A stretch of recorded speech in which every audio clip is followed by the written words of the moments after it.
नमस्ते दोस्तों, स्वागत है आपका मेरे इस channel how the things work में। मेरा नाम है प्रशांत जोशी और आज हम बात करने वाले हैं अल नीनो ला नीनो इफेक्ट के वजह से क्रिएट होने वाले वॉल्कर सर्कुलेशन के ऊपर। तो दोस्तों, जैसे कि आपने मेरे पिछले वीडियो में देखा था कि अल नीनो क्या होता है, ला नीना क्या होता है और एनजो इफेक्ट क्या होता है, मैंने आपको ब्रीफली समझाने का प्रयत्न किया है मेरे लास्ट वीडियो में, उसे ज़रूर देखिए। दोस्तों, इससे पहले कि हम आगे बढ़े, आप मेरे इस वीडियो को अगर आपको अच्छा लगता है तो प्लीज़ लाइक, शेयर और सब्सक्राइब ज़रूर कीजिए और इस वीडियो को अंत तक ज़रूर देखें। तो दोस्तों, जो मैंने पिछले वीडियो में एक वर्ल्ड मैप निकाला था, इसमें से मैंने थोड़ा शॉर्ट किया है इस वीडियो को ताकि मैं इस पर्टिकुलर फिनोमिनन को आपको अच्छे से समझा सकूं। तो आप यहाँ पर देख सकते हो कि मैंने यहाँ पर दो कंट्रीज़ कंसिडर की है, एक है ऑस्ट्रेलिया, दूसरी पेरू। तो ऑस्ट्रेलिया एक बड़ा सा कंट्री है और दूसरे उसके अपोजिट साइड में यानी ईस्ट कोस्ट पर आपको पेरू मिलेगा जो साउथ अमेरिका का पार्ट है। इन दो कंट्रीज के बीच में जो है दोस्तों, ये पैसिफिक ओशन है, ये पैसिफिक यानी प्रशांत महासागर है जिसका पानी दोनों कंट्रीज को टच करता है। तो दोस्तों, आप यहाँ पर देख सकते हो कि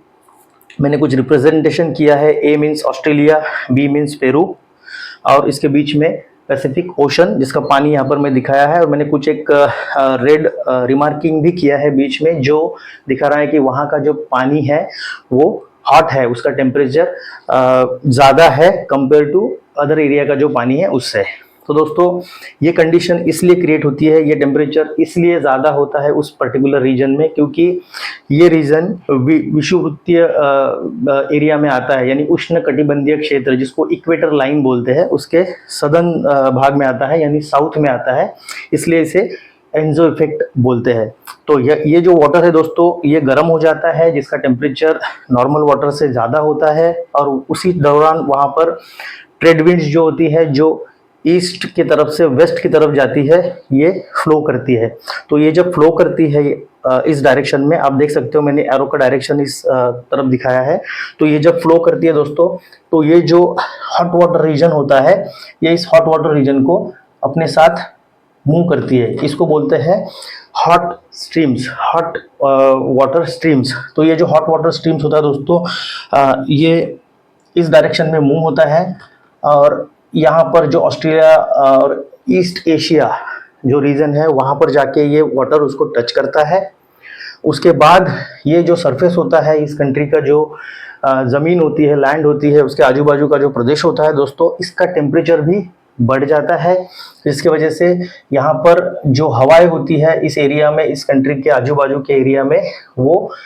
उसका टेम्परेचर भी बढ़ जाता है और वो थ्रू कन्वेक्शन यहाँ की जो हवा होती है दोस्तों, ये ऊपर की तरफ जाती है। तो ऊपर की तरफ जाने के बाद यहाँ पर जो मॉइस्चर होता है वो भी उसमें मिक्स हो जाता है, जिसकी वजह से दोस्तों यहाँ पर जो होता है क्लाउड फॉर्मेशन हो जाता है इस एरिया में और यहाँ पर बरसात होती है। ये सेम टाइम पे दोस्तों, ये जो पेरू कंट्री है, यहाँ पर हाई प्रेशर जोन क्रिएट होता है, हाई प्रेशर, और यहाँ पर लो प्रेशर जोन क्रिएट होता है। तो ये हाई प्रेशर जोन की वजह से ये जो ट्रेड विंड जाती है ये प्रेशर में जाती है, फिर से यही इफेक्ट पानी को वेपराइज करके ऊपर ले जाता है, क्लाउड फॉर्मेशन होता है, बारिश होती है। फिर बारिश होने के बाद जो हवाएं बचती है दोस्तों, ये थोड़ी कम कूल एयर होती है। ये कूल एयर जो होती है ये इस डायरेक्शन में वापस जाती है हाई टेम्परेचर की तरफ, या सॉरी हाई प्रेशर जोन की तरफ। तो ये जो हाई प्रेशर जोन होता है यहाँ पर ये सर्कल आके खत्म होता है। फिर से दोस्तों यहाँ पर जो जैसे कि मैंने बताया गर्म वाटर इधर शिफ्ट हो गया, उसी दौरान ये जो कोल्ड वाटर होता है बिकॉज ऑफ हायर डेंसिटी, ये बॉटम में होता है, ये शिफ्ट हो जाता है पेरू की तरफ यानी बी कंट्री की तरफ यहाँ पर, जिसकी वजह से यहाँ पर हाई प्रेशर क्रिएट होता है। तो because of this high pressure zone और लो प्रेशर जोन, जो हवाएं जो होती है ये ऐसे सर्कुलेट होके ऊपर जाके पानी बरसा के वापस यहाँ जाते हैं, यहाँ हाई प्रेशर जोन में वापस आ जाता है। तो इस पर्टिकुलर सर्कल को वॉल्कर सर्कुलेशन बोला जाता है। वॉल्कर एक साइंटिस्ट था दोस्तों जिसने ये सर्कुलेशन जो है इसको आइडेंटिफाई किया था, जिसके ऊपर इस साइंटिस्ट का नाम इस पर्टिकुलर सर्कल को दिया गया था। ये तो हुई दोस्तों जो नेचुरल या न्यूट्रल कंडीशन होती है, नॉर्मल कंडीशन होती है ट्रेड विंड के डायरेक्शन और उसके स्ट्रेंथनिंग के वजह से क्रिएट होने वाली, जिसकी वजह से ये इफेक्ट हमें देखने को मिलता है। इसके विपरीत जब अल नीनो की सिचुएशन आती है तो अल नीनो के सिचुएशन में ये जो वाटर है, यहाँ का जो वार्म वाटर है दोस्तों, इसकी डायरेक्शन ईस्ट टू वेस्ट ना होते हुए वेस्ट टू ईस्ट हो जाती है, यानी ये वाटर इधर फ्लो करता है, जिसकी वजह से ये इस कंट्री को यानी बी कंट्री को हीट करता है, इसको हीट करता है। ये क्यों होता है दोस्तों? क्योंकि जो ट्रेड विंड्स होती है जो ईस्ट से वेस्ट की तरफ जाती है, इसका जो स्ट्रेंथ है ये वीकन हो जाता है थोड़ा सा, इसमें जो नॉर्मल है उससे भी कम हो जाता है, इसका बल कम हो जाता है, जिसकी वजह से ये गर्म पानी को इधर मूव नहीं कर सकती और ये इधर मूव होके पेरू की तरफ आ जाती है। तो उस केस में यहाँ पर जो होता है, यहाँ पर इस केस में यहाँ पर जो होता है वो लो प्रेशर क्रिएट होता है, और बिकॉज इधर ये हॉट वाटर शिफ्ट होने की वजह से यहाँ का जो कूल वाटर है वो ऑस्ट्रेलिया की तरफ जाता है, रिवर्स इफेक्ट होता है, जिसकी वजह से यहाँ पे जो होता है वो प्रेशर जो होता है वो यहाँ का हाई हो जाता है, हाई प्रेशर हो जाता है। यहाँ पर हाई प्रेशर जोन क्रिएट होता है, यहाँ पर लो प्रेशर जोन क्रिएट होता है, जिसकी वजह से ये साइकिल जो होती है ये पूरी की पूरी रिवर्स हो जाती है। यानी हवाएं जो होती है, मीन्स यहाँ पर हाई प्रेशर की वजह से यहाँ पर बादल बनेंगे इस एरिया में, यहाँ पर बारिश होगी, फिर ये हवा कूल होके इधर जाएगी। उस समय ये जो रीजन होता है दोस्तों, ऑस्ट्रेलिया और एशिया पैसिफिक का जो पूरा रीजन होता है, वहां पर ड्राफ्ट की सिचुएशन होती है, सूखा होता है, अकाल होता है। और यहाँ पर जहां पर हमने लो प्रेशर दिखाया है अल नीनो के वजह से, उस जगह पर बहुत ज्यादा बारिश होती है, बहुत ज्यादा फ्लड्स की सिचुएशंस होती है, जहां पर बहुत सारी हानियां होती है। तो दोस्तों ये मैंने समझाने का प्रयत्न किया आपको कि नेचुरल कंडीशन क्या होती है और अल नीनो क्या होती है, जिसके वजह से ये पूरा वॉल्कर सर्कुलेशन जो है ये एक बार इस डायरेक्शन में काम करता है और अल नीनो की सिचुएशन में ये इसकी डायरेक्शन रिवर्स हो जाती है। तीसरी कंडीशन आती है दोस्तों जो ला नीना की कंडीशन होती है, जिसमें